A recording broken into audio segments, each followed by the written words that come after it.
சட்டம் ஒழுங்கு. இந்த அரசு மாநிலம் முழுவதும் சட்டம் ஒழுங்கு மற்றும் சமூக நல்லிணக்கத்தை பேணுவதற்கு அதிகபட்ச முன்னுரிமையை அளிக்கிறது.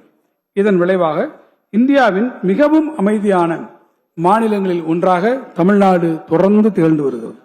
மாநிலத்தின் சட்டம் ஒழுங்கு பாதுகாப்பினை மேலும் வலுப்படுத்தும் வகையில் கடந்த 5 ஆண்டுகளில் தமிழ்நாடு சீருடை பணியாளர் தேர்வு வாரியம் மூலம் 11,777 இரண்டாம் நிலை ஆண் காவலர்கள், 4,482 இரண்டாம் நிலை பெண் காவலர்கள், 839 ஆண் காவல் சார்பு ஆய்வாளர்கள், 220 பெண் காவல் சார்பு ஆய்வாளர்கள் என மொத்தம் 17,318 நபர்கள் காவல்துறைக்கு புதிதாக தேர்வு செய்யப்பட்டுள்ளனர்.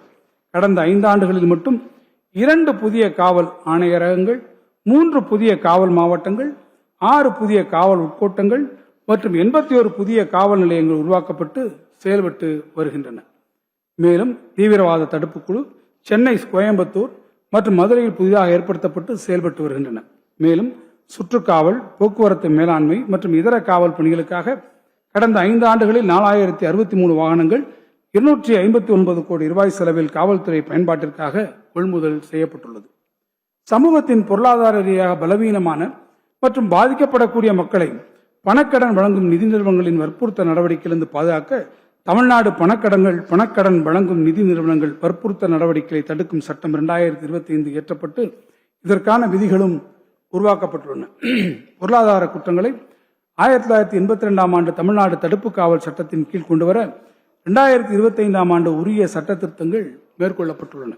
மாநிலம் முழுவதும் பெண்கள் மற்றும் குழந்தைகளின் பாதுகாப்பை மேம்படுத்துவதற்கு அரசு அனைத்து முயற்சிகளையும் மேற்கொண்டு வருகிறது. பாதிக்கப்பட்டவர்கள் தங்கள் வசிப்பிடங்களுக்கு அருகில் அமைந்துள்ள மகளிர் காவல் நிலையங்களை எளிதில் அணுகும் வகையில் கடந்த 5 ஆண்டுகளில் 43 அனைத்து மகளிர் காவல் நிலையங்கள் புதிதாக உருவாக்கப்பட்டுள்ளன. மேலும் 80 புதிய இளஞ்சிவப்பு ரோந்து வாகனங்கள் அறிமுகப்படுத்தியுள்ளன. 2025 ஆண்டு பெண்ணிற்கு துன்பம் விளைவித்தலை தடை செய்கின்ற திருத்த சட்டத்தை இந்த அரசு இயற்றியுள்ளது.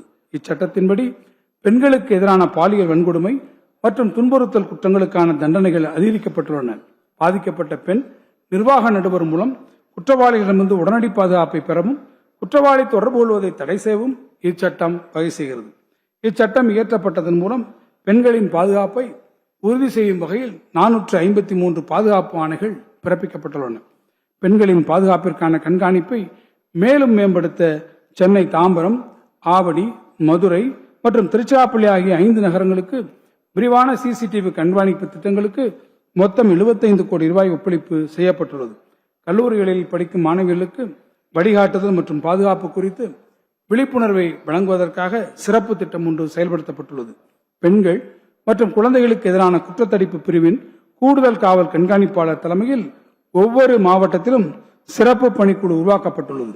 இக்குழு பல்வேறு துறை பிரதிநிதிகளை கொண்டதாகவும் பெண்கள் மற்றும் குழந்தைகளுக்கு எதிரான வழக்குகளை புலனாய்வு மற்றும் விசாரணையின் போது கண்காணித்து அவர்களுக்கு தேவையான ஆலோசனை மற்றும் மறுவாழ்வு உதவிகளை வழங்குகிறது. இளைஞர்கள் மற்றும் மாணவர்களின் எதிர்காலத்தை கருத்தில் கொண்டு போதைப் பொருட்களுக்கு எதிரான கடுமையான சட்ட அமலாக்க நடவடிக்கைகள் மற்றும் மக்களிடையே விழிப்புணர்வு ஏற்படுத்துதல் வாயிலாக தேவை குறைப்பு, டிமாண்ட் ரிடக்ஷன் உள்ளிட்ட நடவடிக்கைகளை இந்த அரசு தொடர்ந்து மேற்கொண்டு வருகிறது.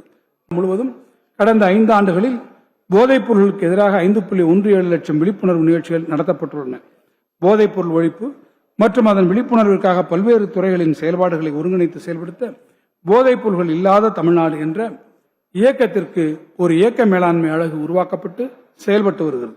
பள்ளிகள் மற்றும் கல்லூரிகளில் சுமார் 17,000 போதைப்பொருள் எதிர்ப்பு மன்றங்கள் உருவாக்கப்பட்டு ஒவ்வொரு ஆண்டும் சிறந்த போதைப்பொருள் எதிர்ப்பு மன்றங்களுக்கு மாவட்ட மற்றும் மாநில அளவில் பரிசுகள் வழங்கப்படுகின்றன. மேலும் கல்வி நிறுவனங்களில் போதைப்பொருள் பழக்கத்திற்கு எதிரான தூதுவர்களாக செயல்பட சுமார் 4 லட்சம் மாணவர்கள் உறுப்பினர்களாக சேர்க்கப்பட்டு பயிற்சி அளிக்கப்பட்டு பல்வேறு விழிப்புணர்வு நடவடிக்கைகள் மேற்கொள்ளப்பட்டு வருகிறது. கடந்த 4 ஆண்டுகளில் மாண்புமிகு முதலமைச்சர்களின் வழிகாட்டுதலின் கீழ் ஒவ்வொரு ஆண்டும் 80 லட்சத்திற்கும் மேற்பட்ட மாணவர்கள் போதைப் பொருள் எதிர்ப்பு உறுதிமொழியை ஏற்றுக்கொண்டனர். போதைப் பொருள் பயன்பாட்டால் பாதிக்கப்பட்டவர்களுக்கு இலவச சிகிச்சை மற்றும் ஆலோசனை வழங்குவதற்காக அரசு மருத்துவமனைகளில் 25 போதை மறுவாழ்வு மையங்கள் திறக்கப்பட்டுள்ளன.